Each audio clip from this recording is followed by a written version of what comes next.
받들어서 섬기겠네. 찬송하겠네. 찬송하겠네.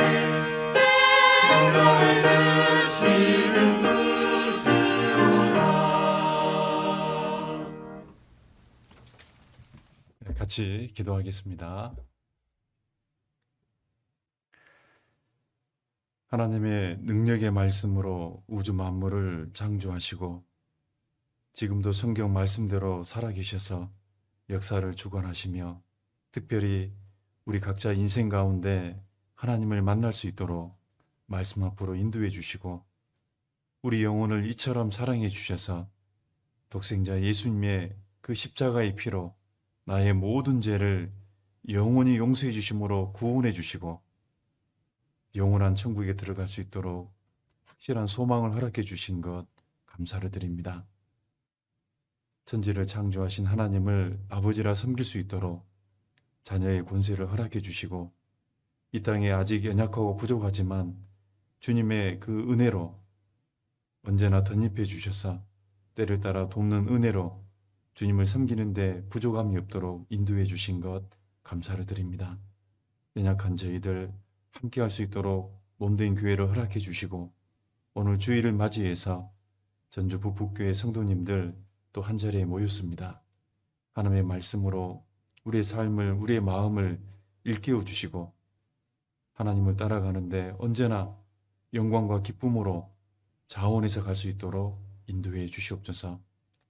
마땅히 이 자리에 참석해 되나 못하는 식구들 어떠한 형편에 있든지 주님이 약속하신 대로 언제나 함께 동행해 주시고 병중에 있는 자 쾌유할 수 있도록 인도해 주시고 또 마음이 상처받고 또 시험받고 있는 사람이 있다면 주님의 사랑과 은혜로 유로해 주시고 다시금 함께 할 수 있도록 인도해 주시옵소서. 모든 시간 온전히 하나님께 의지합니다. 우리를 사랑하시는 예수님 이름으로 기도드렸습니다. 아멘. 구약 성경 느헤미야서 1장을 보겠습니다. 구약 성경 느헤미야서 1장 구약 727페이지 근방에 느헤미야서 1장 1절로 5절입니다. 느헤미야서 1장 1절로 5절 말씀 제가 천천히 읽어드리겠습니다. 하갈의 아들 느헤미야의 말이라. 아닥사스다 왕 제20년 기슬르 월에 내가 수상궁에 있더니. 이 기슬르 월은요 지금 우리나라 달력 태양력으로 얘기하면 11월 12월입니다. 나의 한 형제 중 하나냐가 두어 사람과 함께 유다에서 이르렀기로 내가 그 사로잡힘을 면하고 남아있는 유다 사람과 예루살렘 형편을 물은즉 저희가 내게 이르되 사로잡힘을 면하고 남은 자가 그 도에서 큰 환난을 만나고 능욕을 받으며 예루살렘 성은 회파되고 성문들은 소화되었다 하는지나 내가 이 말을 듣고 앉아서 울고 수일 동안 슬퍼하며 하늘의 하나님 앞에 금식하며 기도하여 가로되 하늘의 하나님 여호와 크고 두려우신 하나님이여 주를 사랑하고 주의 계명을 지키는 자에게 언약을 지키시며 긍휼을 베푸시는 주여 간구하나이다.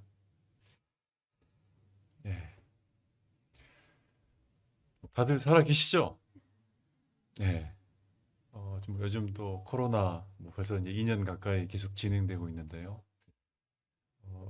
이 전주 이쪽 북부 이쪽 지역은 그렇게 많이 안 생긴다고 아침에 목사님께서 이렇게 말씀하시더라고요. 그래서 가끔 마스크도 벗고 다니고 그런 것이다 그러는데 저희 서산은 이제 경기도 바로 밑에 붙어 있는 도시다 보니까 매일 몇 명씩 계속 확진이 나옵니다. 그래서 어제 같은 경우는 9명 이렇게 확진이 돼서 조금 긴장감이 없지 않아 있습니다. 이번 주부터 저희는 2단계다 보니까요.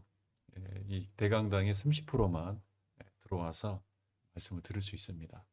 그러니까 건강을 잘 지키시고 또 백신 맞을 때가 되면 백신을 맞는 것이 성경적인 것 같습니다. 최근에 어떤 자매님이 자기는 백신 부작용 이렇게 가끔 뜨잖아요. 그래서 자기는 끝까지 백신을 안 맞고 잘 버티다가 나중에 끝에 맞으려고 자기는 생각한다고 이제 그런 얘기를 하시던데 실은 그게 성경적이지 않습니다. 여러분, 백신은요, 나를 위해서 맞는 것도 있지만은 누굴 위해서 맞는 거예요? 다른 사람을 위해서 맞는 거거든요. 근데 그리스도인들은 남의 유익을 먼저 구하는 것이 신앙적인 겁니다. 그래서 주님 안에서요, 기도하면서 백신 맞을 그런 차례가 되면 맞는 것이 더 합당하겠다 이런 생각을 해봤습니다. 오늘 같이 좀 말씀을 나누고자 하는 인물이 누구냐면 느헤미야입니다. 느헤미야. 이 느헤미야라는 이 사람의 이름은 하나님은 위로해 주신다, 하나님은 긍휼을 주신다 이런 뜻입니다. 하나님은 우리를 위로해 주시고 하나님은 우리를 긍휼을 베풀어 주신다라는 이제 이름을 뜻을 갖고 있는 사람이 느헤미야인데 실은 이 느헤미야 그러면요. 이 느헤미야는 어떤 사람이냐면 방금 그 1절에 있는 것처럼 아닥사스다 왕. 이 아닥사스다 왕이 누구냐면요. 자, 이스라엘 민족이 솔로몬 이후에 북이스라엘과 남유다로 쪼개지잖아요, 나라가요. 그리고 BC 722년에 아수르에 의해서 북이스라엘이 멸망합니다. 그리고 이제 그 뒤에 또 BC 606년에 바벨론이란 제국에 의해서 남아있는 남유다도 완전히 멸망을 하고 70년간 포로 생활을 바벨론에 끌려가죠. 그 70년이 차고 나서 이제 페르시아가 이제 제국을 이제 형성했을 때 그 페르시아의 고레스 왕에 의해서 하나님이 약속하신 예언대로 70년 만에 이제 포로가 귀환이 됩니다. 그런데 이 아닥사스다 왕은 누구냐면 이 아까 고레스 왕, 포로를 처음 보냈던 고레스 왕 이후에 네 번째 왕입니다. 그러니까 고레스 다음에 우리 에스더에 보면 아하술의 왕이 있죠. 근데 아하술의 왕 사이에 네 명의 왕이 더 있습니다.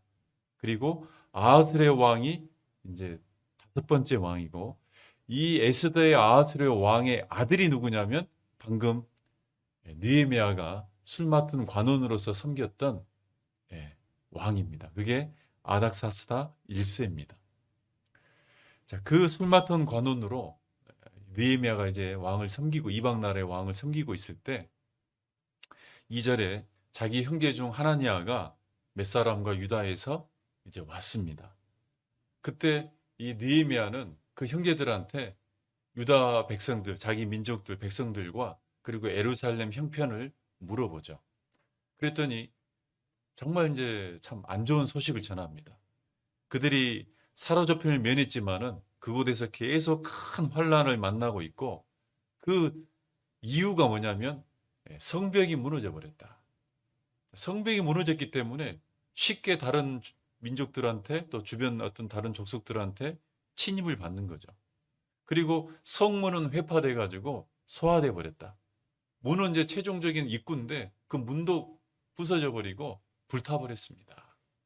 그래서 지금 정말 유다 백성들이 고난 가운데 핍박 가운데 환난 가운데 있습니다. 자, 그 소식을 듣고 느헤미야는 수일 동안 울고 슬퍼하면서 이제 하나님께 금식하고 기도합니다. 그 느헤미야의 기도는 그 성벽을 하나님 중건해 가지고 성문을 다시금 달아서 이 백성들이 다시 안전한 보호막 속에 살아갈 수 있도록 해줘야 되겠다라는 그 간구가 있었습니다. 그런데 그 간구가 이 아닥사스다 왕, 본인이 섬기고 있는 왕의 그 마음을 하나님이 인도해 줘가지고 결국은 조서를 받아서 그가 다시 고향으로 갑니다. 가가지고 많은 방해가 있었지만은 성벽을 52일 만에 성벽을 중건합니다. 안 놀래 지금. 여러분, 그 성벽을 여러분 52일 만에 그 역사적으로 보면은 약 4km 정도. 여러분, 도로도요, 4km 깔려면 쉬워요, 어려워요? 그런데 성벽을 쌓은 거예요. 폭이 6m, 높이가 거의 한 10m 가까이 되는 성벽을 그 당시 기술로 52일 만에 한 달하고도 한 20일이 되잖아요. 그것을 중건합니다. 놀려야 되겠죠? 예, 근데 안 놀랬잖아요, 아까. 생각하게 됩니다. 예. 그래서 실은 기적인 거예요. 예, 하나님이 도와주신 거예요. 그런 엄청난 일을 하고, 그리고 다시 이제 백성들을 에스라 학사 에스라를 통해서 다시금 말씀으로 신앙을 기억하고 그렇게 엄청난 일을 이뤘던 사람이 바로 느헤미야입니다. 이 느헤미야서를 쭉 13장까지 있는데요. 쭉 한번 읽어보면 이 느헤미야라는 사람의 수식어가 있습니다. 따라다니는 말이 있거든요. 이 사람 하면 항상 떠오르는 수식어가 있는데 몇 가지가 있는데 첫 번째가 뭐냐면 흥황케 하는 사람이다. 2장에 보면 그런 내용이 나와요.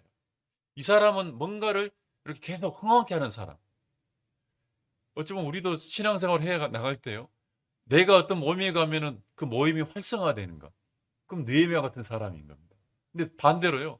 내가 모임에 참석하면 분위기가 깨져. 그럼 돼요, 안 돼요? 그러면 안 돼요. 뭔가 이 사람이 오면 분위기가 업이 되고 활력이 있고 뭔가가 일이 이렇게 계속 성취되는 흥황케 하는 사람이다. 또 그 이에 보면은 이 느헤미야는 많은 비난과 비판을 받았음에도 불구하고 그걸 잘 극복했던 사람이고 또 합력해서 혼자 일을 한 게 아니라 그 모든 일을 합력해 가지고 일을 성취하는 사람이고 그리고 이 느헤미야는요 말씀을 가지고 신앙을 앞세우는 사람이었고 그런데 저 개인적으로 이 느헤미야가 어떤 사람이다라고 수식어를 굳이 뽑는다면 아까 1장의 시작이 뭐냐면 기도로 시작하잖아요. 느헤미야가 기도로 그 소식을 듣고 기도로 시작하고 마지막 13장도 뭘로 끝나냐면 느헤미야는 기도로 끝납니다. 잠깐 1장은 이 줄로 잡아놓고요. 13장 한번 보겠습니다. 13장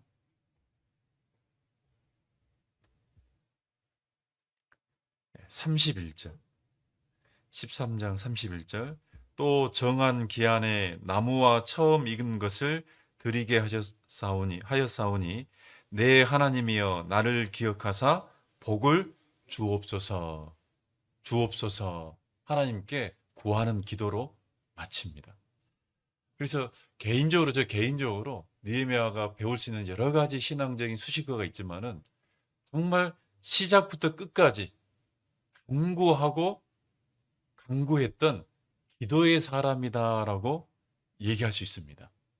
그 엄청난 성벽을 중건하는 일도 결국은 기도로 시작해가지고 그 기도를 통해서 하나님의 능력과 은혜를 입어서 결국은 하나님의 도우심으로 성벽을 완건하고 신앙을 개혁하는 그리고 나머지 모든 것도 결국은 하나님께 기도로 끝내는 시작도 기도고 끝도 뭐다? 기도다. 그래서 오늘 설교 제목이 있다면 기도의 사람 느헤미야. 이 기도의 사람, 특히 느헤미야 일생 가운데 배울 수 있는 것 중에 하나를 뽑으라면 기도다. 기도의 사람. 저도 신앙생활 하면서요. 어떤 사람이 어떤 형제나 자매님이 참 저분은 주님 앞에 정직한 사람이다. 저 사람은 정말 주님 앞에 정직하고 경건한 사람이다. 이것을 쉽게 느끼는 상황이 어떤 상황이냐면 말씀 듣고 있는 게 아닙니다. 왜냐하면 말씀은요. 말씀 듣는 게 나쁘다는 게 아니죠. 말씀은 분위기에 따라서 할 수도 있습니다. 찬양도 분위기에 따라서 할 수 있습니다. 그런데 개인적인 기도는 이거는 정말 정직하지 않으면 안 나오는 거예요. 가끔 이제 전도인 수련을 가잖아요. 수련을 가면은 방에 이제 7분, 한 8분 그 목사님들이 같이 한 방에 이제 군대식으로 이렇게 지그적으로 자거든요. 그런데 뭐 첫날 이렇게 목사님 말씀이 늦게 끝나면 어떤 때는요. 12시 넘어서 새벽 1시에 이제 숙소로 들어옵니다. 그럼 피곤해 안 피곤해요? 엄청 피곤하죠.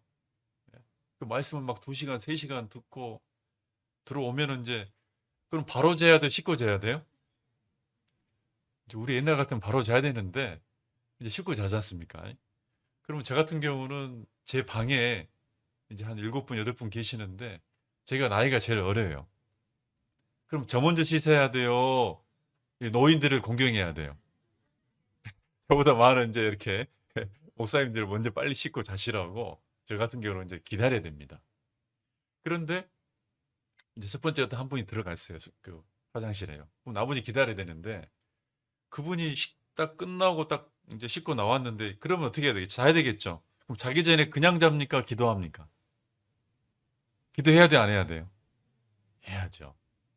그래서 이제 엎드려 가지고요. 자기 이불을 펴시고 엎드려서 이제 엉덩이를 쳐길고 머리를 박고 이렇게 이제 기도를 하시더라고. 그래서 저는 이제 구석에 앉아 가지고 아, 저 목사님 기도하고 계시구나. 그런데 이 정도면 한 3분 지나면 끝내야 되잖아요. 여러분 3분이 짧은 게 아닙니다. 그런 상황에서 3분이 여러분 상당히 깁니다. 그런데 기도가 안 끝나요. 두 번째 사람이 나왔어요. 세 번째 사람이 나왔어요. 15분, 20분. 저희 기도하고 있는 거예요? 자는 거예요? 어떻게 이제 생각이 드는 거예요? 제 마음에요. 제가 어떤 생각이 들었냐면, 아, 이분이 기도하다가 너무 피곤해가지고 그대로 잠이 들었는갑다라고 생각을 했어요. 그래서 이제, 아, 이분을 좀 이렇게 좀 제가 몸을 비틀어서 이제 이렇게 좀 편히 눕게 하려고 가까이 갔는데 갑자기 딱 일어나더라고요. 저도 깜짝 놀랐죠. 그래서 저를 옆에 있으니까 놀래가지고, 아, 김 목사님 왜 그러시냐 했더니, 아, 자는 줄 알았다 했더니, 아니래요. 기도했다는 거예요. 한 20분 가까이 기도하는 거 여러분 쉬워요, 어려워요? 특별한 상황이 되면 20분 하죠. 그런데 그런 상황, 피곤한 상황에서 여러분 그렇게 하기가 쉽지가 않습니다. 그때 제 마음에 든 게 뭐냐면 존경스럽다라는 생각이 들었어요. 신뢰가 돼요. 저분은 별로 말도 별로 없으시고 뭔가를 얘기하지 않는 분인데 정말 그 기도를 이렇게 하고 하는 걸 통해서요. 아, 정말 존경스럽다. 여러분, 가끔 저도 이제 집에서 자기 전에 기도하지 않습니까? 저희 최자매가 저를 가장 이쁠 때가 두 가지 장면이 있대요. 첫 번째 장면은 뭐냐면 음식물 쓰레기통을 들고 밖에 음식물 쓰레기통에다가 버리고 있는 뒷모습이 그렇게 아름답게 보이더래요. 자기는 그것이 그렇게 아름답대요. 앞모습도 아니고 뒷모습이 아름다. 얼굴 보면 싫대요. 우리 악으로 깡으로 살고 있습니다. 그리고 두 번째 아름다울 때가 언제냐면요. 이제 제가 가끔 이제 전도인들이 빨리 이제 집에 퇴근을 못 할 때가 많잖아요. 그럼 제가 그 늦둥이가 있어요. 늦둥이가 8살짜리 알겠습니다. 초등학교 1학년. 그러면 항상 집에 오면은 얘가 자고 있지 않습니까?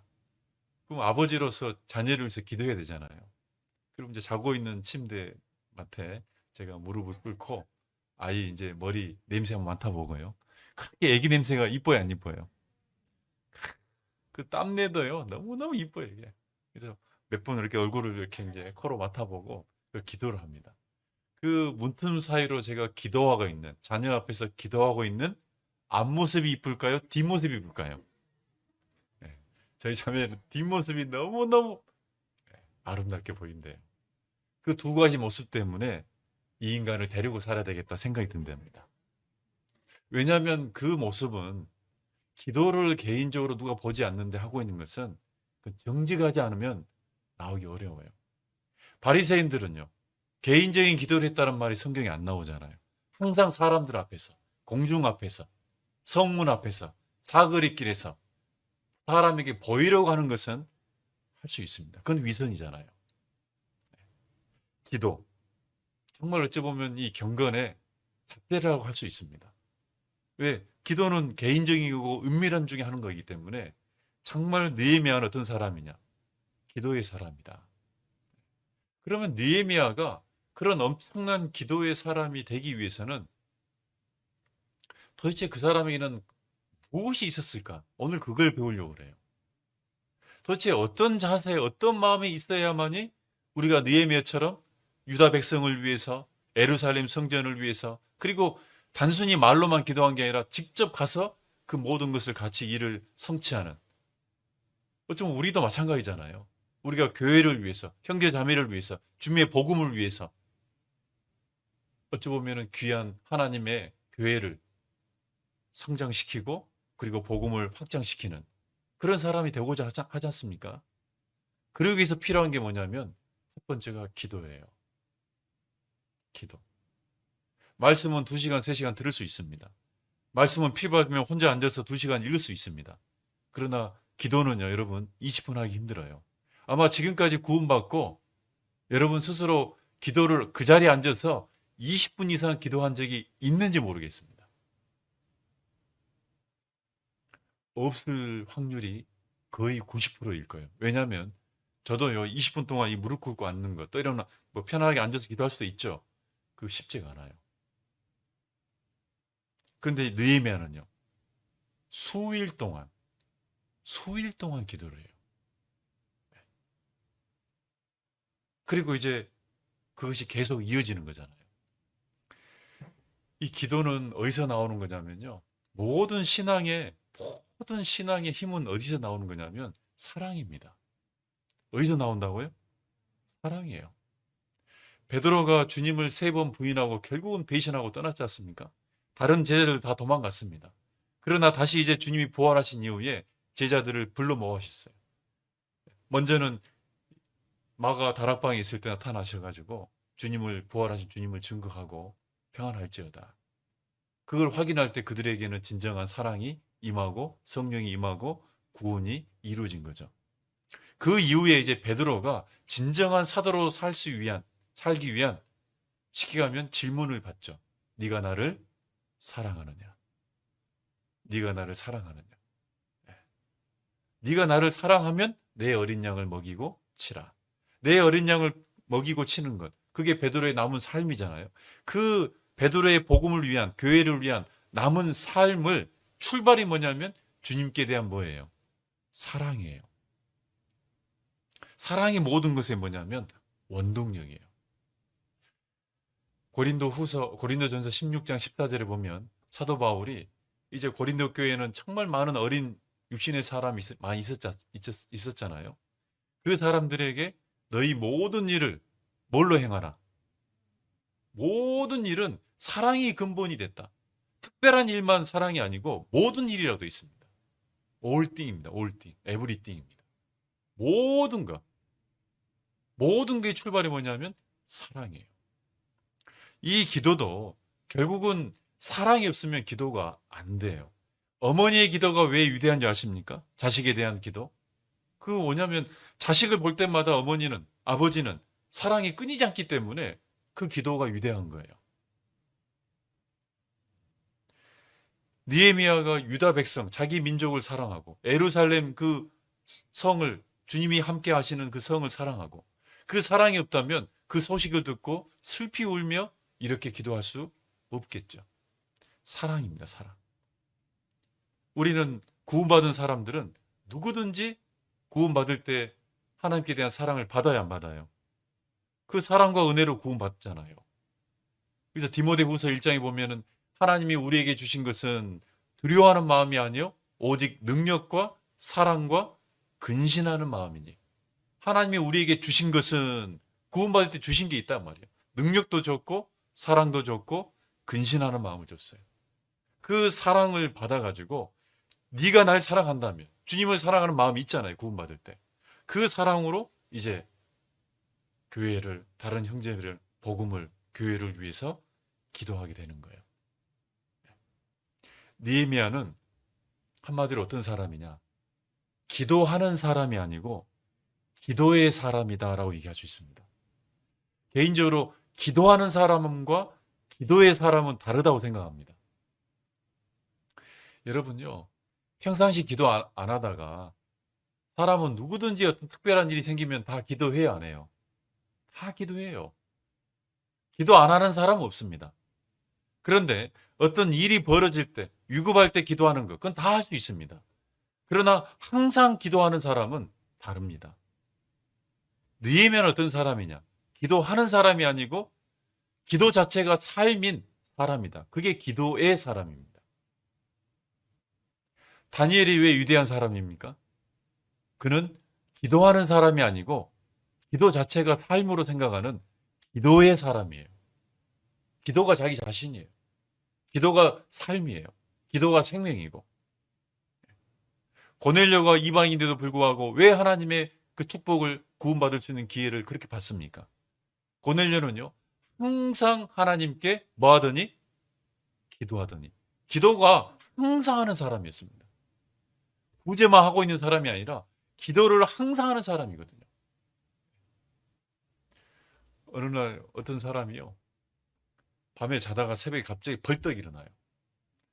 벌떡 일어나서 하는 말이 뭐냐면 기도를 딱 하는 거예요.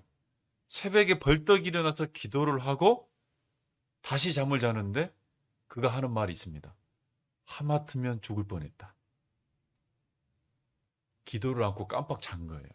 그러다 자다가 갑자기 생각난 거예요. 기도 안 했구나. 벌떡 일어나서 기도하고 자는 거예요.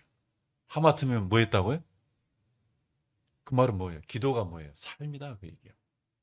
다니엘도 왕의 조서를 듣고 기도하면 죽는 거거든요. 그런데 생명을 걸어놓고 어떻게 했어요? 동일하게 예전처럼 전에 하던 대로 예루살렘을 향해서 하루에 3번씩 기도해야 안 해요. 다니엘의 기도가 생명을 걸어놓고 한 거예요. 왕의 조서를 듣고도요. 기도가 삶이 돼야 되고, 그 기도가 정말 기도를 안 하면 나는 죽는다.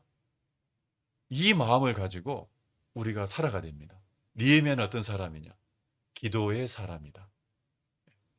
어떤 특별한 일이 있을 때만 기도하는 게 아니고 기도를 항상, 기도를 생명처럼 여기는 그런 사람이다라고 얘기할 수 있습니다. 이 기도의 사람이 되기 위해서 뭐가 정말 필요할까? 첫 번째, 이 느헤미야를 보면 느헤미야가 기도의 사람이 될 수 있는 첫 번째 자세가 있습니다. 기도는 그냥 되는 게 아니거든요. 다시 느헤미야서 1장으로 돌아가겠습니다. 느헤미야서 1장 2절입니다. 느헤미야서 1장 2절. 나의 한 형제 중 하나니아가 두 사람과 함께 유다에서 일을 얻기로 내가 그 사로잡힘을 면하고 남아있는 유다 사람과 예루살렘 무엇을 물은즉? 이게 중요합니다. 형편을 물은즉. 한마디로 얘기하면 이 말은 사정을 알아야지 기도할 수 있다, 그 얘기예요. 만약에 예루살렘과 유다 백성의 형편을 묻지 않고 그 사정을 모르면 기도할 수 있어요, 없어요? 없어요. 기도의 사람이 되기 위해서 첫 번째 뭐가 필요하냐? 사정을 알아야 돼요. 사정을 알아야 돼요. 그 사정을 알기 위해서는 뭐가 필요하냐면 관심이 필요하겠죠. 그래서 사랑은 미움의 반대가 사랑이 아닙니다. 사랑의 반대말은 뭐라 그럽니까, 우리가? 무관심. 느헤미야는 사랑의 원동력이 돼 있었습니다. 그 사랑은 뭘로 드러나는 거냐? 관심으로 드러나는데, 관심은 어떻게? 사정을 알고자 하는 마음이에요. 그 사정을 알기 위해서는요, 물어보는 거죠. 그래서 형편을 물어보는 거예요. 우리가 어떤 형제자매들을 위해서 기도해 준다. 형편을 모르면 기도돼야 안 돼요. 사람은 알지 못하는 것을 행할 수 없습니다. 사람은 자기가 아는 것만 생각하고 아는 게 의해서 자기가 기도할 수 있는 거잖아요. 모르는 것을 어떻게 기도합니까? 모르는 것을. 그래서 우리가 정말 기도하는 사람이 되기 위해서는요, 정말 사정을 알려고 하는 관심 속에 형편을 물어보는 마음이 필요하다는 거예요. 우리가 교제하는 이유가 뭘까요? 형제자매들이 모여가지고 서로 생활에 있었던 일들을 서로 간증하는 이유가 뭐예요? 사정을 알려주는 거고, 또 반대편에 있는 사람은 사정을 아는 시간이에요. 사정을 알고 사정을 알므로 이제 뭐 하기 위한 거예요? 같은 마음을 품고 기도하기 위한 거예요. 그게 교제의 목적이에요. 그게 교제의 목적입니다. 빌립보서 2장입니다. 빌립보서 2장 19절 20절. 빌립보서 2장 19절 20절. 제가 한번 읽어보겠습니다. 빌립보서 2장 19절 20절. 내가 디모데를 속히 너희에게 보내기를 주 안에서 바람은 너희 사정을 알므로 안위를 받으려 함이니 이는 뜻을 같이하여 너희 사정을 진실히 생각할 자가 이밖에 내게 없습니다. 사도 바울이 디모데를 빌립보에 보낸 이유는 빌립보 성도들의 빌립보 교회의 사정을 알기 위한 거다. 사정을 알므로 안위를 받으려 합니다. 사정을 알므로 뜻을 같이 해서 진실이 생각할 자가 되기 위한 거다. 여러분, 여기서 말하는 진실이 생각할 자가 어떤 사람이겠어요? 기도해주는 사람이요. 그 사람의 사정을 듣고 마음을, 뜻을 같이 해서 기도하기 위한 거예요. 여러분, 형제 자매들이요, 그냥 인사치레로 밥을 사줄 수 있습니다. 인사치레로 식사를 대접할 수 있습니다. 그런데 몇 년 뒤에 다시 그 교회 갔더니 어떤 형제님이, 목사님, 그때 이런 일이 있었는데 어떻게 됐습니까? 물어봐요. 그럼 그 사람이 몇 년 동안 제 어떤 그 사정을 잊지 않고 지금까지 내가 물어본다는 건 뭐예요? 기도했던 사람이에요. 그래서 제가 깜짝 놀래가지고, 그 일을 위해서 기도했습니까? 그랬더니 기도했대요. 그때 제가 알았어요. 이 사람은 어떤 사람이다. 진실이 정말, 저하고는 뭐 이렇게 지역교회 설교 와서 그냥 봉사의 그 형제님이셨는데, 그 한 번밖에 본 게 없어요. 설교 시간에 제가 어떤 어려움에 대해서 간증을 했었는데요. 그걸 몇 년 뒤에 다시 한번 우연히 그 교회 갔는데 물어봐요. 그때 마음에 어떤 마음이 드냐면, 정말 이분 정말 진실이 생각해 주는 분이구나. 그러지 않을까요? 사정을 알기 위한 것은 진실이 생각할 자가 위한 거다. 사도 바울이 느헤미야가 유다 백성들, 빌립보 교회 성도의 사정을 알므로 진실이, 사정을 알아야지 기도할 수 있죠. 사람은 정확히 알지 못하면요, 정확하게 기도할 수 없습니다. 확실히 알아야지 확실하게 기도할 수 있습니다. 대강 알면요, 대강 기도합니다. 대강 기도하는 건 결국은 어떻게 되는 거예요? 사라지는 거예요. 그래서 우리가 사정을 알려고 하는 관심을 가지고, 때로는 상대편이 먼저 자기에게 사정을 구할 때도 있지만, 때로는 우리가 어떻게 해야 돼요? 느헤미야처럼 물어봐야 돼요. 적극적으로 물어봐야 됩니다. 어느 날 어떤 목사님이요, 주일 아침인데 열심히 살고 있는 형제님이에요. 청년 형제예요. 특별히 정말 열심히 정말 본의 되게 살고 있는 형제님인데, 그냥 아무 생각 없이 인사말을 어떻게 했냐면, 형제님 요즘에 특별한 일 없죠? 그냥 인사 멘트가 그랬어요. 그냥 지나간 말로, 형제님 요즘에 특별한 일 없죠? 그랬더니 형제님이, 예, 별로 없습니다. 예, 잘 살고 있습니다. 그리고 이제 주일날 끝나고 월요일 아침이 됐는데 갑자기 전화 한 통이 왔어요. 그 형제한테, 목사님 교제할 일이 있습니다. 그래서 이제 오라고 교제를 했더니, 목사님이 어제 인사말로, 형제님 특별한 일 없어요? 그때는 그냥 지나간 말로, 예, 뭐 특별한 거 없습니다 그랬는데, 그 인사말이 계속 귀에 돌아가지고요, 요즘에 자기가 고민되는, 또 요즘에 정말 자기가 드러내기 힘든, 자기만의 몰래 짓고 있던 죄가 계속 있었는데, 그 인사말이 계속해서 자기 마음을, 양심을 찌르대요. 그래서 이걸 사정을 알리고 올바른 교제를 통해서 답을 얻고 확실히 정리해야 되겠다. 그런 계기가 된 거예요. 그 형편을 물어보는 것이 그렇게 좋은 길로 인도해 줬잖아요. 형편을 묻는다는 건 관심이잖아요. 그 형편을 묻고 서로 알므로써, 목사님도 이제, 형제가 이렇게 겉으로는 열심히 사는 것 같지만 또 뒤에서 모르는 이런 것도 있었구나. 그러니까 더 관심을 갖게 되고, 또 올바른 말씀으로 탁 지도해서요, 돌아왔다는 그런 경험을 해주시더라고요. 얘기를 들은 적이 있습니다.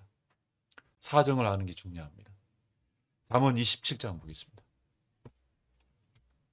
잠언 29장입니다. 잠언 29장 7절입니다. 잠언 29장 7절.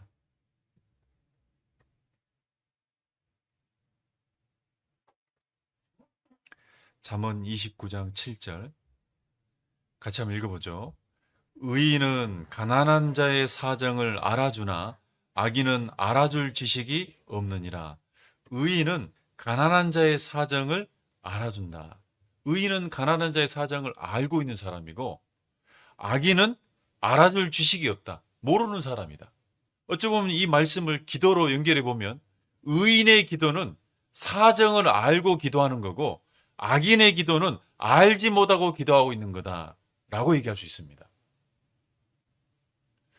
정말 우리가 하나님 앞에 의로운 사람으로서 기도가 되려면 사정을 알고 기도해야 돼요. 그냥 때려 뭉쳐가지고 하나님 우리 전주 부부교회 성도들 다 잘되게 해주세요. 그것도 좋은 기도죠. 막연한 기도죠. 막연한 기도죠. 정말 가난한 자의 사정을 알고 하는 기도.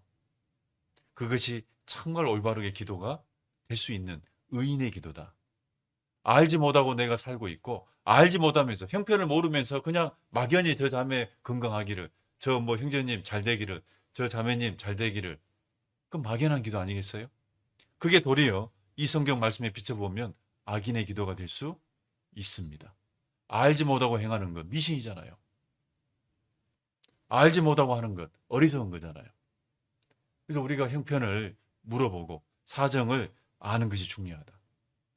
호세아서 4장 6절에도 보면은 내 백성이 지식이 없으므로 망하는도다. 이스라엘 민족이 결국은 왜 망했냐? 지식이 없으므로 망하노다. 하나님께 대한 지식이 없고 자기 상태에 대한 지금 지식이 없을 때 결국은 망하게 되는 거다. 사정을 모르는 것이, 알지 못하는 것이 여러분 결국 망하는 겁니다. 잠언 10장 21절에도 의인의 입술은 여러 사람을 교육하나 미련한 자는 지식이 없으므로 뭐 한다고요? 죽느니라. 미련한 자는 알지 못하기 때문에 죽는 거다. 우리의 기도가 죽을 수 있습니다. 죽어있는 기도가 될 수 있습니다. 알지 못하고 하고 있다면. 그래서 우리가 교제 가운데 형제 자매들 형편을 알려고 관심을 두고 귀를 기울이고 또 안 되면 내가 먼저 형편을 물어봄으로써 서로의 요즘 상황을 서로 알고 기도해 줄 수 있는, 진실이 생각할 수 있는 의인의 기도가 돼야 된다 그 얘기예요. 우리 삶에 그게 필요합니다. 에스더에 보면은 이제 유다 백성들이 하만을 통해서 모함을 받아서 죽게 생겼어요. 굉장히 큰 문제가 생겼죠. 모르드게가 에스더에게 네가 왕 앞에 나가서 이런 상황들을 네가 이제 풀어가야 된다. 그때 이 에스더가 이제 기도를 해야 안 해요. 기도 않고 막 나갔습니까? 죽으면 죽으리라고? 모든 일은 뭘로 출발해야 돼요? 기도를 해야 돼요. 근데 그 기도도 어떻게 하는 거예요? 사정을 대충 알면 대충 기도하는 겁니다. 그러면 큰일 나는 거예요. 왜냐하면 사정도 왜 알아야 되냐면 사정을 올바로 알게 되면 이게 얼마나 급한 문제인지, 얼마나 중요한 문제인지, 얼마나 위급한 문제인지 사정을 들으면 이 상태도 바뀌는 거예요. 이게 그냥 특별한 문제가 아닌지, 그럼 기도도 그만큼 달라지는 거거든요. 큰 문제는 어떻게 기도해야 되겠어요? 크게 기도해야 됩니다. 작은 문제는요, 작게 기도해야 됩니다. 상황을 큰 문제인데 작게 알고 있으면요, 우리가 소홀하게 기도할 수 있습니다. 그럼 되겠어요? 안 돼요. 너희 모든 염려를 여호와께 하나님께 맡기라. 모든 기도와 감사함으로 맡기라. 염려가 크면요, 기도도 어떻게 해야 되겠어요? 크게 해야 됩니다. 근데 자기가 가지고 있는 문제가 올바르게 알지 못하면 정말 크게 기도해야 되는데 소홀하게 기도함으로써 도리어 염려가 그대로 있는 거예요. 그래서 근심 가운데 계속 쌓여 있는 거예요. 문제의 크기에 따라서 기도의 크기도 달라져야 됩니다. 여러분 그걸 알아야 됩니다. 에스더는 모르드게를 통해서 이게 얼마나 중대한 문제인지, 위급한 문제를 알았기 때문에 기도를 대충 했을까요? 정말 마음을 모아서 온 힘을 다해서 기도했을까요? 온 힘을 다해서. 심지어 나 혼자의 기도도 안 되기 때문에 모르드에게 부탁을 합니다. 잠깐 에스더 잠깐 보겠습니다. 에스더 4장입니다. 에스더 4장 15절 16절.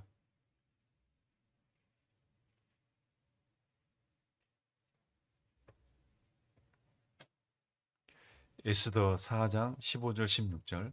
에스더가 명하여 모르드에게 회답하되 당신은 가서 수산에 있는 유다인을 다 모으고 나를 위하여 금식하되 밤낮 3일을 먹지도 말고 마시지도 마소서. 나도 나의 신유로 더불어 이렇게 금식한 후에 규례를 어기고 왕에게 나아가리니 죽으면 죽으리이다.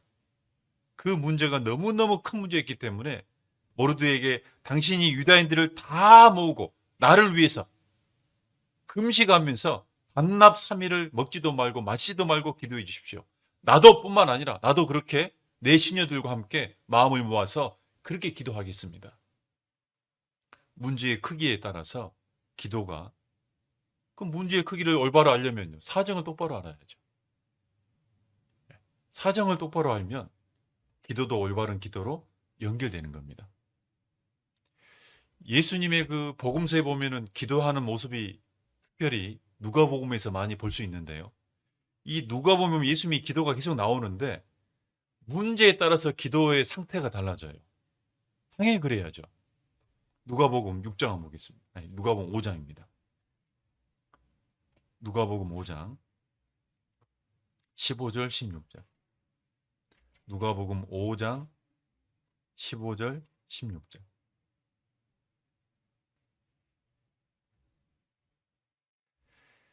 누가복음 5장 15절 16절. 예수의 소문이 더욱 퍼짐에 허다한 무리가 말씀도 듣고 자기 병도 나음을 얻고자 하여 모여오되 예수는 물러가사 한적한 곳에서 기도하시니라. 자, 병자들이 왔습니다. 말씀을 들으려고 사람들이 왔습니다. 자, 이 병자들을 고치기 위해서는 예수님이 어떤 기도를 했냐면 잠깐 한적한 곳에서 기도하고 그 다음에 일을 합니다. 그런데 그 이후에 제자들을 이제 선발할 때 있잖아요. 12제자를 뽑을 때는 어떻게 기도했냐면 누가복음 6장입니다. 누가복음 6장 12절 13절. 이때 예수께서 기도하시러 산으로 가사 밤이 맞도록 하나님께 기도하시고 밝음에 그 제자들을 부르사 그 중에서 12를 택하여 사도라 칭하셨으니, 자기들의 12제자 사도를 세우려고 했던 그 제자들을 선택하기 위해서는요, 그 전날 산에 가서 밤이 맞도록 기도하고 그 문제를 풀어갑니다. 다르죠? 한적한 곳에 잠깐 기도하는 거하고 더 큰 문제이기 때문에, 더 중요한 문제이기 때문에. 그리고 예수님 앞에 가장 큰 문제는 뭘까요? 세상 죄를 담당하기 위해서 십자가를 지는 일이죠. 그 십자가를 지기 위해서, 담당하기 위해서는 어떤 기도를 해야 될까요? 누가복음 22장. 누가복음 22장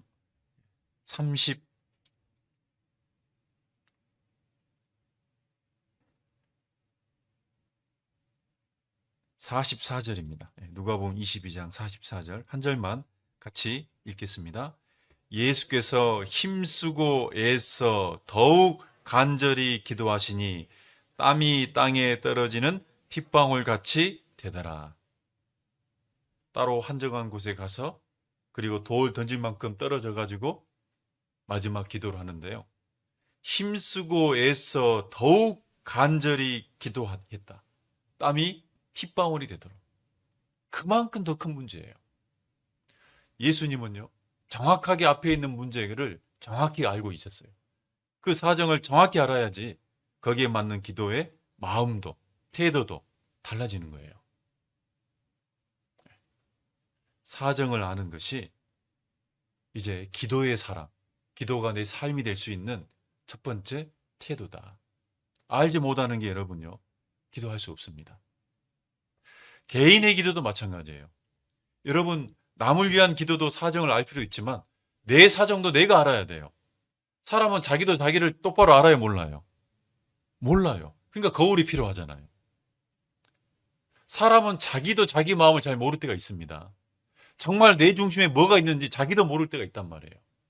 그래서 기도도 내 개인적인 기도, 나는 요즘에 내 개인적인 기도가 정말 내가 정말 기도에 정말 생명체를 여기는 것처럼 살고 있을까? 그러지 않는다면 그 이유는 뭐냐면 요즘 나는 내 꼬락서니를 모르고 있는 거예요. 그럴 수 있습니다. 내 개인적인 기도도 자기 상태를 자기가 똑바로 알아야 돼요.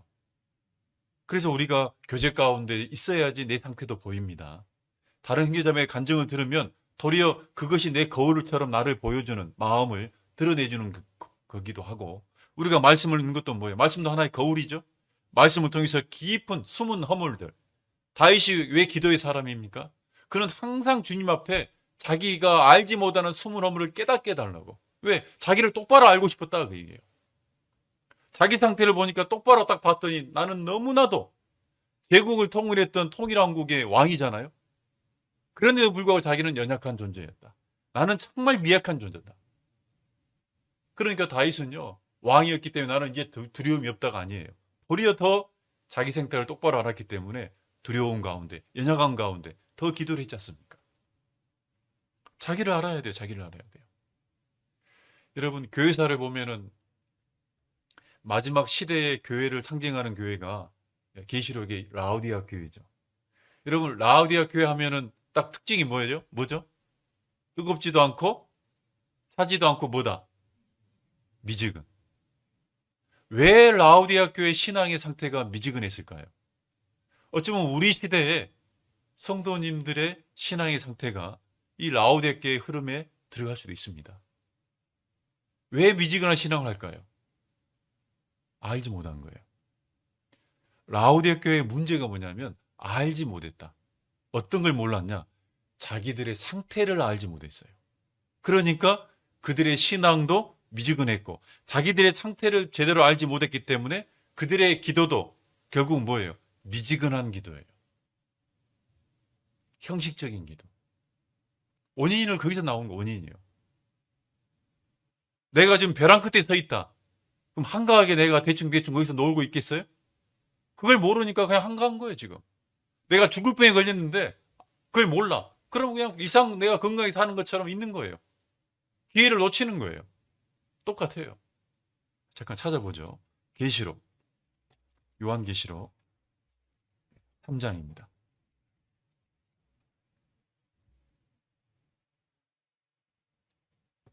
요한계시록 3장 17절. 이게 원인이죠. 제가 한번 읽어보겠습니다. 내가 말하기를 나는 부자라 부요하여 부족한 것이 없다 하나 내 곤고한 것과 가련한 것과 가난한 것과 눈먼 것과 벌거벗은 것을 뭐 한다고요? 알지 못하도다. 라우디아 교회는요, 자기들이 자기 상태를 어떻게 알고 있었냐면 우리는 부자다, 풍요롭다, 부유해가지고 부족한 것이 없다. 모든 걸 그냥 부족한 거 없는 것처럼 다 우리는 잘 되고 있다. 근데 하나님 볼 때는 어떤 상태에 있습니까? 너는 그게 아니다. 정반대다. 너는 공고한 상황이고 가련한 상황이고 가난하고 눈이 멀었고 벌거벗은 정말 정반대의 상황이었다. 그걸 알지 못하니까 미지근하게 살아가는 거예요. 그래서 우리의 개인의 기도도요. 신앙도 내 상태가 어떤 상태인지 항상 돌아봐야 돼요. 아까 서두에 잠깐 말씀드렸지만은 하나님이 구원받은 사람한테 세 가지 줬다 그랬죠. 능력과 사랑과 무슨 마음? 근신하는 마음. 디모데후서 1장 7절에. 그 근신이 뭐예요? 항상 네 자신을 돌아봐야 된다. 네 형편을 돌아봐야 된다. 학개서에도 만군의 여호와가 말하노니 너희는 자기의 소위를 살펴볼지라. 자기의 소위, 자기 상태를 똑바로 살펴봐야 된다. 자기 상태를 똑바로 알면요, 우리가 솔직히 기도해야 될 것들이 얼마나 많이 더 간절히 기도할 것들이 너무 많은 거예요. 그런데 그걸 모르면요, 라우디아 교회처럼 뭐 특별한 일 없어요. 저 잘 살고 있어요. 뭐 특별한 문제 없네. 이대로 살면 되겠네. 그게 악인의 기도가 될 수 있고 하나님 앞에 정말 어리석은 사람이 될 수 있다는 거예요. 기도의 사람이 되기 위해서 첫 번째는 뭐냐? 그 사랑이 원동력이 돼가지고 사정을 아는 것. 사정을 알려고 해야 됩니다. 그리고 정말 그들이 사정을 직접 얘기 안 할 때는 우리가 물어봄으로써. 그래서 느헤미야는요, 항상 예루살렘과 유다 백성에 대한 사랑이 있었기 때문에 그들과 진실이 생각할 자라는 것을 드러내기 위한 것, 형편을 물어봤잖아요. 그리고 사정을 들었습니다. 그런데 한 가지 문제가 있습니다. 사정을 안다고 해서 다 기도할까요? 사정을 안다 해서 우리가 다 그것을 다 기도로 연결시킬까요? 그러지 않습니다. 이게 문제죠. 사정을 안다고 해서 무조건 다 기도로 연결되는 건 아닙니다. 그 사정을 들을 때 정말 마음으로 공감하지 않으면 기도로 연결이 안 돼요. 그래서 두 번째를 굳이 제가 말을 표현하자면 공감하기예요. 뭐라고요? 사정을 이제 듣고 그 다음에 뭐 하는 거냐? 공감을 해야 되는데 이 공감에는요. 제가 개인적으로 이게 영어를 한번 이렇게 좀 이 심퍼사이즈란 말이 있는데 이 심퍼사이즈는 머리로 이해하는 것을 말하는 겁니다. 어떤 사정을 듣고 머리로 공감하는 사람이 있어요. 머리로 공감하는 것은 진정한 기도로 연결될 수 없습니다. 이 영어에 보면은 엠퍼티라는 단어가 있습니다. 이 엠퍼티는 뭐냐면 마음으로 공감한다는 뜻이에요. 똑같은 공감이라는 의미가 있는데 머리로만 이해하는 거냐, 마음으로 쉽게 하면 함께 하는 거냐. 우리가 사정을 듣고 그게 기도로 연결될 때는 어떤 상황이 되냐면 그 간증이, 그 형제자매 상황이 내 마음에 공감이 돼야 돼요. 근데 우리가 대부분 보면 그렇게 많은 교제 속에 많은 사정을 듣지만 다 기도하지 않는 이유가 뭐냐면 그냥 머리로만. 느헤미야는 왜 기도했냐? 그 사정을 듣고 정말 마음으로 공감했던 사람이거든요. 느헤미야서 다시 1장 본문 돌아가겠습니다. 느헤미야서 1장 4절입니다. 느헤미야서 1장 4절. 내가 이 말을 듣고 앉아서 울고 수일 동안 슬퍼하며 하늘의 하나님 앞에 금식하며 기도하여 가로되. 자, 그 소식을 듣고 수일 동안 울며 슬퍼했다. 진짜예요, 가짜예요, 이거는? 진짜로 마음으로, 같은 마음으로 정말 공감한 거예요. 이게 있었어요. 그게 있으니까 그 다음에 결국 하늘의 하나님 앞에 금식하여 기도하여 가야 돼. 기도로 연결된 거죠. 공감이란 게 있어요. 단순 지식이 아니에요. 어떤 자매님이 어떤 자매님에게 자매님, 누구 자매가 이런 일이 생겼대요. 아이고, 그래요. 아이고, 안 됐네요. 아이고, 안 됐네. 끝. 이게 뭐예요? 단순 지식이에요. 그런데 어떤 자매는 그 소리를 듣고 아이고, 안 됐네요. 힘들겠다. 나도 그런 일이 있었는데 너무 힘들겠다. 근데 그 자매님 집에 돌아와서 기도합니다. 차이가 뭐예요? 이 사람은 듣고 머리로만, 이 사람은 그 자매의 일을 자기 마음으로, 공감한 사람은요, 나도 기도해 줘야지. 기도하는 거예요. 우리는요, 하나님 앞에 정말 마음으로 공감해야 돼요. 참 이 놀라운 게 뭐냐면 어떤 형제님이 간증을 하세요. 그런데 울면서 간증을 해요. 근데 그걸 보면서 울 수 있을까요? 병원 가야죠, 그 사람은요. 근데 우리 시대는요, 정말 어떤 시대냐? 무정한 시대예요. 디모데후서 3장에 있는 것처럼 무정하며란 말이 나오죠. 말세에 고통하는 때가 이르르니 사람들이 자기를 사랑하고 돈을 사랑하고 자긍하며 쭉 나오다가 무정하다. 사람이 공감 능력이 없어지는 시대가 우리 시대거든요. 다른 사람의 어떤 형편을 듣고 보고 공감을 잘 못하는 시대입니다. 그래서 우리 시대에 많이 나오는 지금 상황이 뭐예요? 반사회적 인격장애라고, 소시오패스라든지 이 사이코패스 많이 나오잖아요. 우리 시대에요. 전 세계적으로 많이 나오지 않습니까? 이 반사회적 인격장애, 소시오패스라든지 사이코패스가요, 공통점이 있습니다. 공감 능력 제로예요. 공감 능력 제로예요. 또 이 정신과에 보면은 또 나르시시스트라고요. 자기애성 인격장애가 있죠. 이 사람도 뭐예요? 공통점이 공감 능력 제로예요. 다른 사람의 어떤 마음과 이것을 살피지 못하는 사람들, 그 사람들이 실은 인격장애들, 범죄자가 됩니다. 그런데요, 사람이 죄 가운데 있으면 공감 능력이 사라져요. 공감 능력이. 마태복음 11장입니다. 마태복음 11장 16절 17절. 마태복음 11장 16, 17절.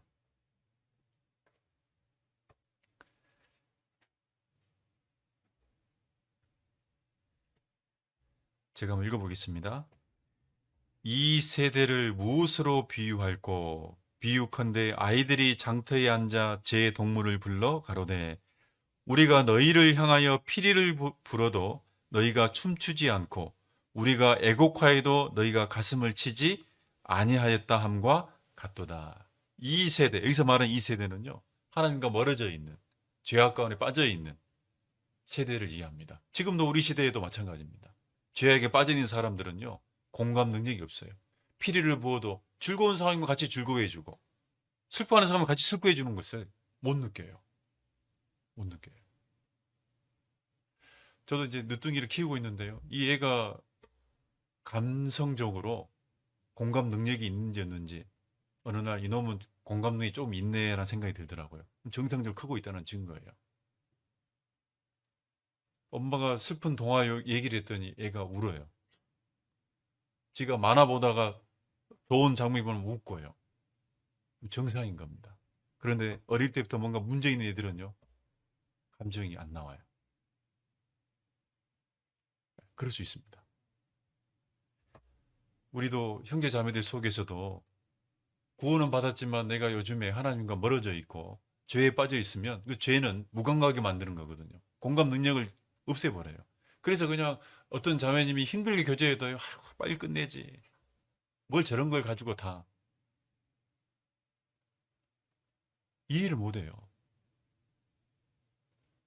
그런 사람이 기도하겠습니까? 사정은 알고 있죠.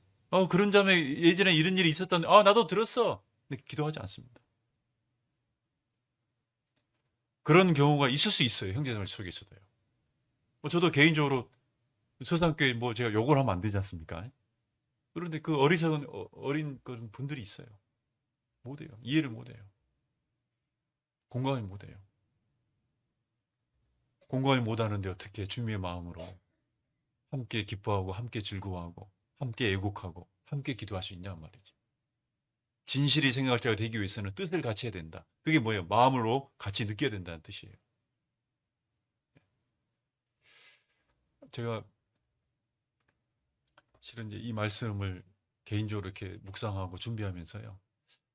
왜 이 얘기를 강조하냐면 제가 참 부끄러운 일이 있었습니다. 어느 날 이제 저희 자매가 이제 친정에 아기들 데리고 놀러 한번 간다고 저 혼자 이제 있어야 될 상황이 됐어요. 항상 혼자 있을 때 위험합니다. 그러니까 이제 TV를 이제 제가 웬만하면 TV를 안 틀는데 TV를 딱 틀었단 말이에요, 저녁에. 근데 TV에 어떤 얘기 나오냐면 무슨 인간극장 해가지고요. 이게 나오는데 너무 슬픈 사연이 있어요. 그 어떤 아주머니가요. 자기 장애를 앓고 있는 그 아들을요. 원래 이 아들이 이제 한 20살 정도 되면은 이렇게 그 병 자체가 이제 죽을 수 있는. 근데 이 아들이 벌써 30년을 가까이 사는데요. 근데 먼저는 자기가 죽어가고 있는 거예요, 어머니가. 그런데 눈을 못 감는데요. 죽고 싶어도 못 죽어요. 누구 때문에? 이 아이 때문에. 자기가 죽어보면 누가 돌보냐고, 이게. 그래서 소원이 있다는 거예요, 자기 소원이. 자기 소원이 뭐냐면요. 얘가 하루 전날 먼저 죽는 거예요. 제발 내 아들이 하루 전날, 나보다 하루 전날 먼저 죽고 그 다음날 내가 죽고 싶다. 개인적으로 그걸 보는데요. 눈물이 이렇게 쭉 나와요. 정상이다, 정상이 아니다. 여러분도 눈물이 나와야 되지만 아직은 이제 거기까지 갈 필요 없지만 그래서 이제 눈물이 나와요. 눈물이 나와. 뭔 얘기를 하려고 그러냐면 그러면 생각해 보세요, 이제. 제가 TV를 끄고 잠을 자기 전에 기도해야 돼, 안 해야 돼요? 자, 기도해야 안 해요? 기도를 하는데 방금 TV에 나오는 그 캐릭터를 위해서 기도합니까, 안 합니까? 안 합니다. 참 놀랍죠? 감정적으로는 공감을 했는데 기도는 안 해요. 우리가 드라마 보다가 때로는 아침 드라마 보면 슬픈 일이 많이 있죠, 우리 자매님들. 영화를 보다가 울 수 있어요, 없어요? 드라마나 영화를 보면서 울 수 있는데 그 주인공을 위해서 여러분 기도합니까, 안 합니까? 기도를 안 쳐. 이게 놀랍지 않아요? 그런데 우리의 교제 생활이 그리 될 수 있습니다. 우리 교제 생활도 교제할 때 같이 즐거워하고 또 어려운 관정할 때 같이 마음으로 같이 때로는 울기도 합니다. 그런데 내가 만약에 집에 돌아가서 기도하지 않는다면, 기도로 연결되지 않는다면 우리의 교제는 잘못하면요. 정말 말 그대로 마음을 주고받는 교제가 아니라 드라마를 한 편 보는 교제가 될 수도 있습니다. 오늘 어머니의 드라마를 본 거예요. 봉사의 드라마를 볼 수도 있고 모두의 드라마를 볼 수도 있습니다. 기도하지 않고 진짜 마음으로 여기지 않는다면 그렇게 드라마 보는 거 똑같은 거예요. 그래서 그날 제가 순간요 그 생각이 딱 들더라고요. 그래서 마음에요 찌림을 받았어요. 아, 내가 혹시 형제자매들 그 많은 사정들을 들으면서 내가 기도하지 않는다면 드라마를 보고 있는 거와 똑같구나. 이야, 우리는 교제가 그런 게 아니지 않습니까? 그리 될 수도 있겠다는 생각이 들더라고요. 사람이 감정으로 느꼈다 해서 다 기도되는 게 아닙니다. 예수님이 아까 마지막 기도를 할 때 이제 제자들과 함께 감난산에 습관을 쫓아서 기도했잖아요. 그리고 특별히 한적한 곳으로 돌 던질 만큼 떨어졌습니다. 그때 누굴 데리고 가냐면 그 12제자 중에 또 가장 사랑했던 제자들이 있었죠. 베드로, 야고보, 요한입니다. 그들에게 예수님의 마음에 자기의 지금 십자가를 앞두고 있는 예수님의 그 정말 공고한 마음을 그들에게 알려주죠. 아, 모릅니까?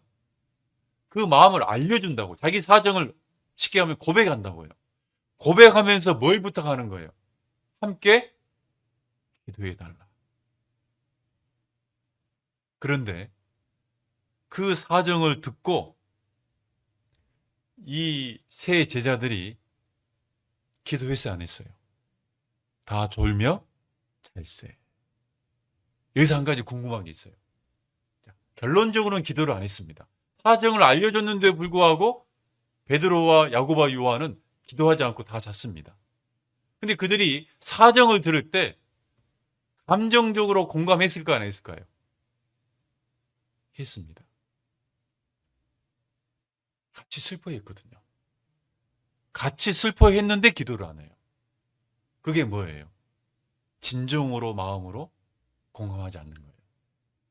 그냥 인간의 본성, 희노애락을 표현한 것뿐입니다.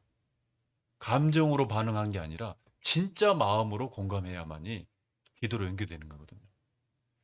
개인적으로 저는 그 장면이 참 슬프게 보이더라고요. 잠깐 찾아볼까요? 마태복음 26장. 마태복음 26장 36절부터 38절까지.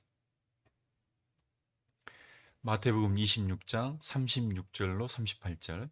이에 예수께서 제자들과 함께 겟세마네라 하는 곳에 이르러 제자들에게 이르되 내가 저기 가서 기도할 동안에 너희는 여기 앉아 있으라 하시고 베드로와 세베대의 두 아들 야고보와 요한이죠. 데리고 가실새 고민하고 슬퍼하사 이에 말씀하시되 고민하고 슬퍼해서 말해줬어요. 내 마음이 심히 고민하여 죽게 되었으니 너희는 여기 머물러 나와 함께 깨어 있으라. 이 깨어 있으라가 마가복음 깨어서 기도하라 그 뜻이었어요. 내가 이런 사정이 있으니까 내 마음이 너무너무 고민되고 너무너무 슬프게 죽을 정도로 어렵다. 그러니 너희도 함께 기도해 주라. 나와 함께 이 사정을 알고 기도해 주라. 그 부탁을 한 거거든요. 근데 결론적으로는 기도했다 잤다. 자버리거든요. 그들이 그러면 이 말을 듣고 베드로, 야고보, 요한도 슬퍼했다라고 다른 성경에 되어 있습니다. 누가복음 22장입니다. 누가복음 22장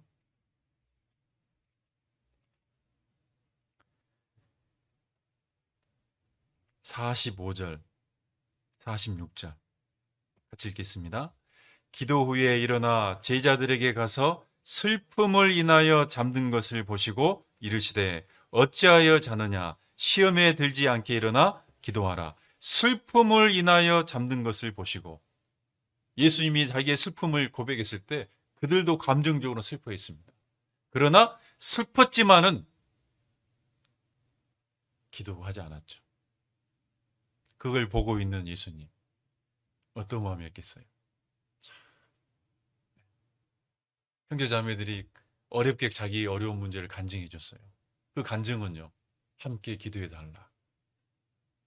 정말 자기는 눈물로, 괴로움으로 간증했는데 돌아간 형제 자매들이 기도를 하지 않았다.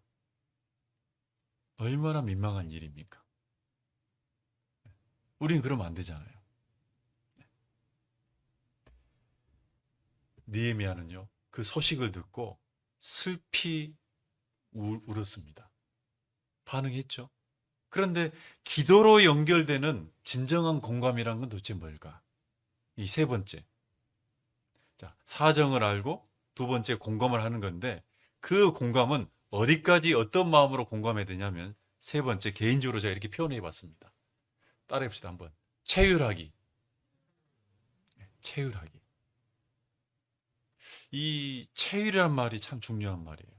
이 체휼은 예수님이 우리에게 보여주신 사랑을 다른 말로 체휼이라 그럽니다.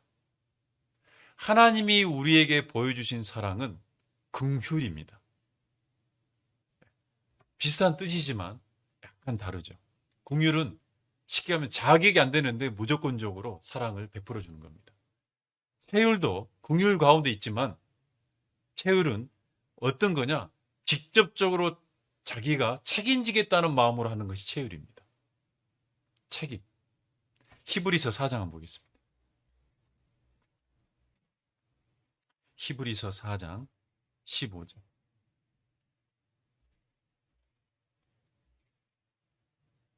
히브리서 4장 15절.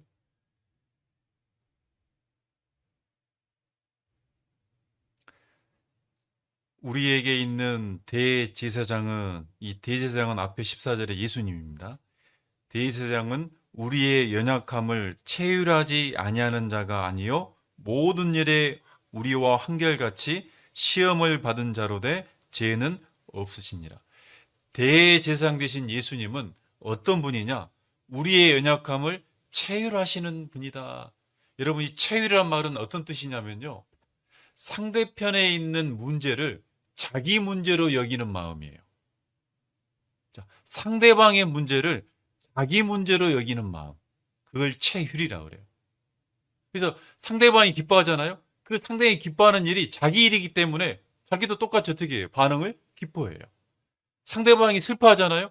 그 슬픈 일이 내 문제이기 때문에 자기도 함께 슬퍼해요. 그래서 자기 문제로 여기는 마음, 그 사정을 듣고 공감을 하는데, 그 공감으로만 끝나는 게 아니라, 감정으로만 끝나는 게 아니라 자기 문제로 여기는 거예요. 자기 문제니까 기도할까요, 안 할까요? 하지 말아도 합니다.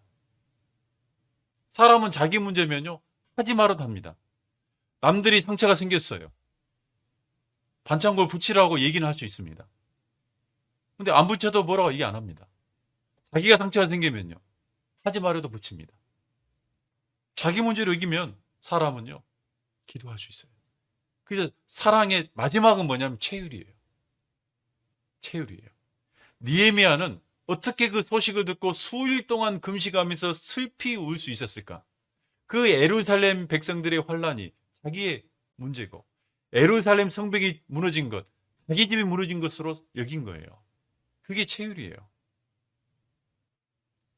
예수님은 제자들이 자기들을 다 부인하고 도망갈 것을 알았습니다. 그 중에 가룟 유다도 자기를 결국 배신하고 팔 것도 알았습니다. 다 아신에도 불구하고 예수님은 자기 사람들을 사랑하시되 끝까지 사랑하시니라. 그냥 제자들을 사랑했다가 아니라 자기 사람들이에요. 이 자기 사람들이 뭐예요? 자기로 여기는 사람들이에요. 그래서 기도를 끝까지 하잖아요. 베드로를 위해서도 네 믿음이 떨어지지 않도록 내가 기도했다. 자기 문제로 여기는 거예요. 모든 이 성경의 위대한 그리스도인들을 보면 반드시 그 체휼하는 마음을 다 가지고 있습니다. 사도 바울이 왜 위대합니까? 자기를 비난했던 그런 고린도 교회를 끝까지 같이 싸우지 않고요, 끝까지 다 받아들입니다. 왜요? 고린도 교회 문제를 자기 문제로 여겼거든요. 고린도 후서 11장입니다. 고린도 후서 11장.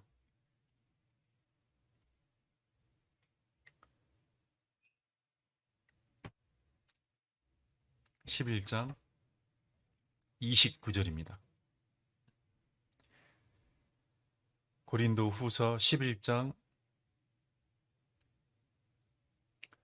28절 29절입니다. 같이 한번 읽어볼까요? 이 외의 일은 고사하고 오히려 날마다 내 속에 눌리는 일이 있으니 곧 모든 교회를 위하여 염려하는 것이라. 누가 약하면 내가 약하지 아니하며 누가 실족하게 되면 내가 애타하지 않더냐. 누가 약하면 나도 같이 약해지고 누가 정말 실족하게 되면 내가 애가 탄다. 왜 이런 마음을 갖습니까? 자기 문제예요. 자기 문제. 자기 문제로 여기는 마음이에요. 그게 사도 바울의 체휼하는 마음이죠. 그 체휼이 있었을 때 우리는 진정한 기도로 연결이 되고 그 체휼의 사랑의 바탕이 돼서 모든 형제자매들과 교제하면서 복음도 마찬가지고.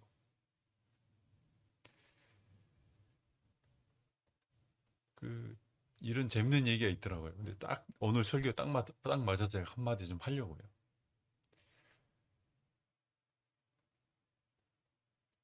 김밥이요. 김치를 사랑했어요. 사랑을 고백을 했는데 김밥이 김치한테 이렇게 사랑 고백했습니다. 김치야, 내 안에 너 있다. 그게 체휼입니다. 내 안에 너 있다. 네가 내 안에 있어. 그래서 네가 슬퍼하니까 내 안에서 슬퍼. 내가 슬퍼지는 거예요. 그게 체휼이에요.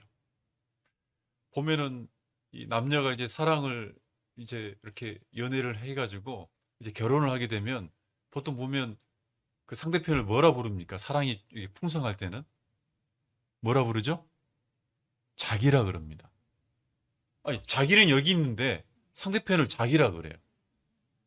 그게 뭐예요? 체휼이에요. 당신이 납니다. 내가 또 당신이고. 그런데 지금은 자기를 안 부르죠, 여러분들은. 인간아 부르잖아요. 이 인간, 저 인간. 사랑이 식으면 그리 됩니다. 체휼이라는 것은요, 상대방의 문제를 자기 문제로 여기는 거예요. 이 눈물의 선지자가 에레미야잖아요. 에레미야도 뭐라고 얘기합니까?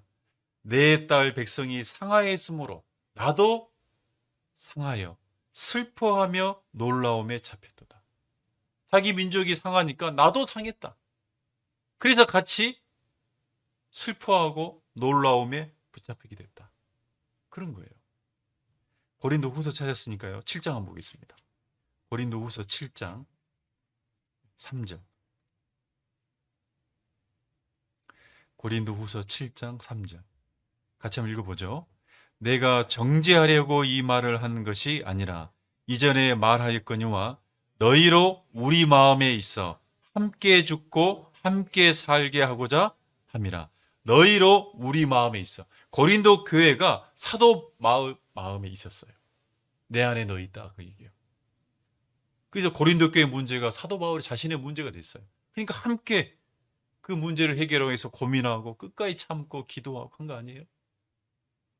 그래서 결국은 결과적으로 너희가 우리 마음에 있기 때문에 너희와 함께 죽고 함께 산다. 동고동락이에요. 생사를 고락을 함께 하는 거죠. 그게 진정한 하나됨이죠. 우리가 사랑으로 하나 됐다는 게 바로 체휼입니다. 사랑으로 하나 됐다는 게 뭔 뜻이겠어요, 여러분?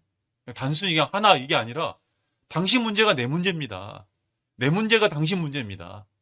형제님의 문제가 내 문제가 되고 내가 있는 이 교회 문제가 내 문제가 되고 주님의 일이 내 일이 되는 거고 그 마음으로 우리가 깨어서 살아가야 돼요. 우리에게 필요한 것. 너희로 우리 마음에 있게 했다. 항상 그 얘기를 하는 거예요. 빌립보서 1장 한번 찾아봅시다. 빌립보서 1장. 빌립보서 1장 7절입니다. 빌립보서 1장 7절.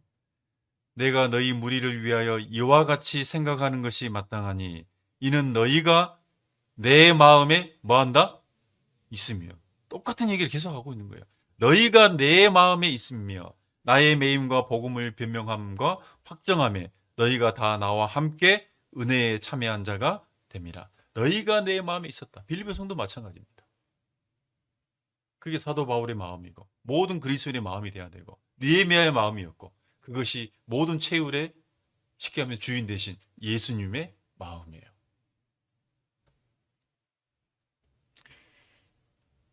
어느 날 사무실에 앉아 있는데요. 어떤 자매님이 고민이 돼서 상담 받을 게 있다고 교제하고 싶다고. 그래서 예, 자매님 오셔요. 근데 이 자매님이 참 열심히 사는 분이에요. 정말 뭐 조장도 하시고 또 뭐 찬양대 반주도 하시고 뭐 여러 가지 뭐 교회 학교도 봉사도 하시고 이제 적은 교회 있을 때는 이것저것 많이 하잖아요. 그런데 이제 자매님 남편이 아직 구원을 안 받았어요. 그 당시. 그런데 참 이제 어려운 일을 쭉 하는데 좀 낭망이 돼서 왔더라고요. 그래서 왜 낭망이 됐냐 물어봤더니 옆에 있던 자매님이 자기한테 한마디 하더래요. 자매님이 너무 교회 열심히 하니까 남편이 신경을 안 써서 전도가 안 되는 거라고. 그것이 너무 마음에 상처가 돼버린 거예요. 자기가 알까요? 자기가 남편의 신경 쓰는지 안 쓰는지. 그래서 적당히 하라고. 여러분 봉사하는데 적당히 하는 게 있습니까? 죽도록 충성해야지 적당히 하는 게 있어요? 질서 속에 우리가 적당은 있는 거예요. 자기 위치를 지키기 위해서 질서를 지키기 위한 적당한 위치를 지키란 말이 있지 하는 것은요. 죽도록 하는 거거든요. 죽도록. 그러면서 이제 막 그 경제적인 어려움들 막 여러 가지를 계속 얘기하는데요. 제가 그날 어떤 상황이 벌어졌냐면 보통 누가 상담하러 오면은 이제 상담을 들으면서 이 상담하는 교제 내용에 대해서 내가 이렇게 얘기해 줘야 되겠다. 또 어떤 말씀을 찾아주는 게 좋겠다. 이걸 생각하면서 듣거든요. 근데 그 자매님이 한 40분 가까이 막 하소연을 하는데요. 그날 이상하게 들려요. 그 내용이. 어떻게 들린 줄 아세요? 목사님 때문에 그래요. 이렇게 들려요. 그날 그렇게 들렸습니다. 나 때문에 남편의 전도가 늦게 되고 있고, 나 때문에 지금 낭망이 돼 있고, 나 때문에 이렇게 경제적으로 꼬이고 있고, 그런 생각이 딱 들었어요. 그날은.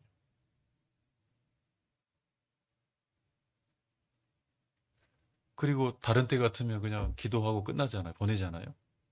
그날은 기도하고 보내고 또 기도했어요. 왜? 나 때문에 그런다는 생각이 제 자책감이 들었거든요. 그날은 기도하지 말아야 돼요. 자매님 나간 뒤에 한참 그 자리에 그대로 앉아가지고 그냥 기도가 되더라고요. 짧은 시간이었지만 이게 체열인갑다.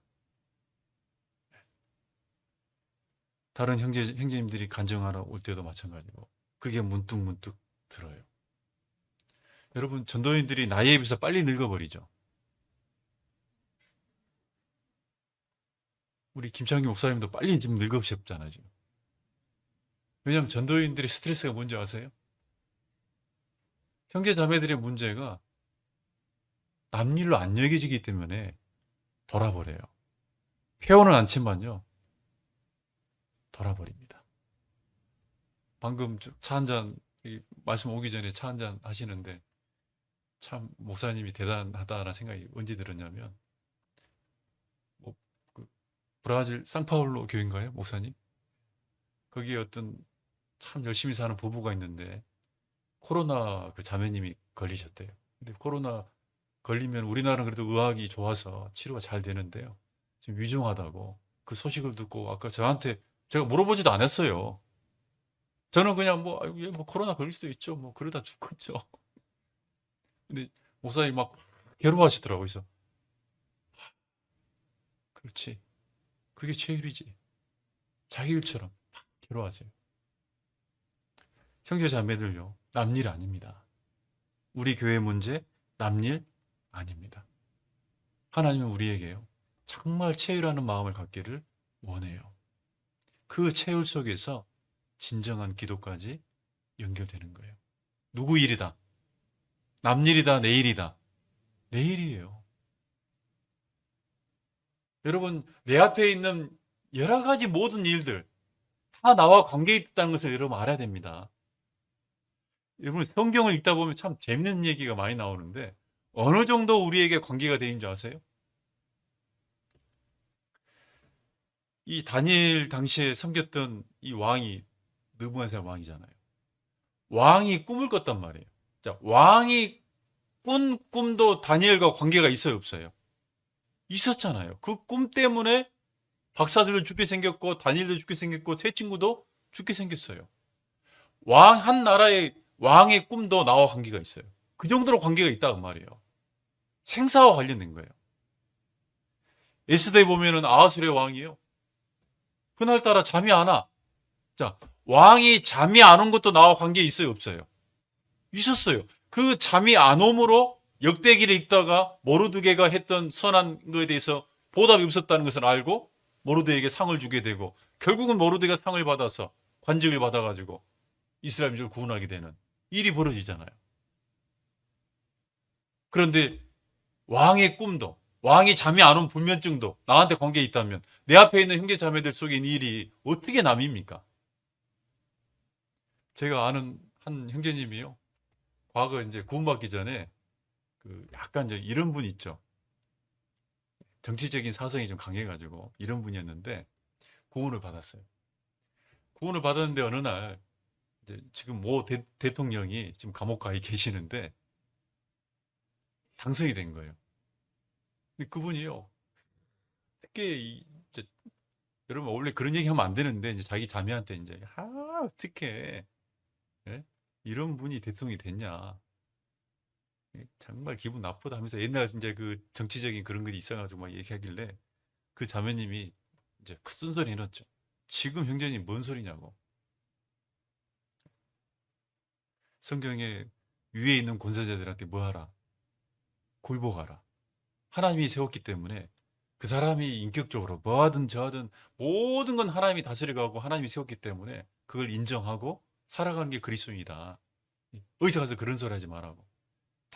우리한테 뭔가 하나님이 뜻이 있기 때문에 우리 시대에는 그 사람이 된 거고 또 그 다음에는 그 다음 대통령이 생기는 거고 그거 믿어야 된다.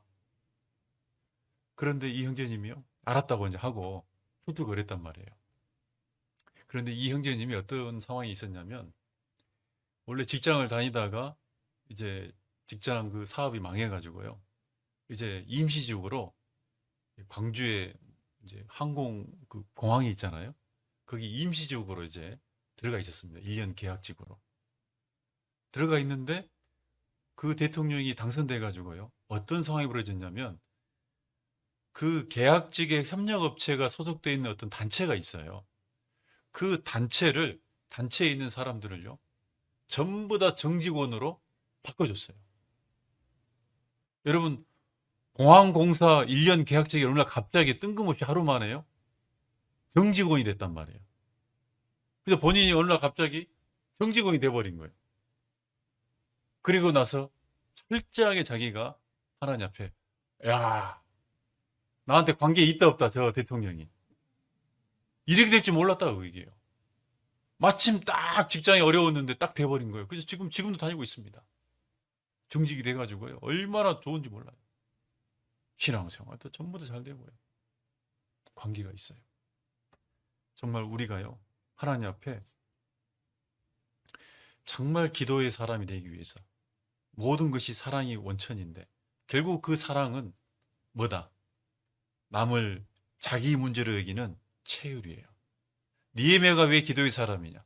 정말 그리스도의 마음, 그리스도의 사랑, 체휼하는 사랑을 갖고 있었기 때문에 이제는 그 체휼하는 사랑 속에서 사정을 아는, 관심을 갖고 물어보는, 그리고 사정을 듣고 참으로 공감하고, 그리고 자기 문제로 여기는 그 체휼의 마음으로 어디까지 가는, 기도까지 하는 사람이 된 거예요.